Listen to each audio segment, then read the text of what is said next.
आजको काम चाहिँ ठाङ्ग्रा ठोकेर सकियो। अनि फेरि हो फल्छ होला। यस्तो राम्रो ठाङ्ग्रा ठोक्यो भने त फलिहाल्छ नि हैन? मेरो छोरो चाहिँ माटोमा खेलिरहेछ।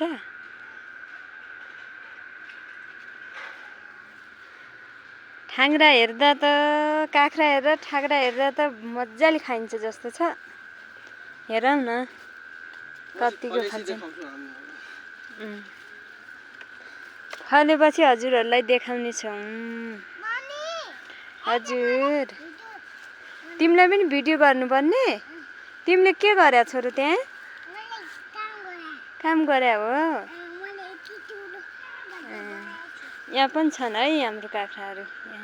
यहाँ त अब लाग्न लागिरहेछन्। एउटा दुईटा सानसानो लागेछन्।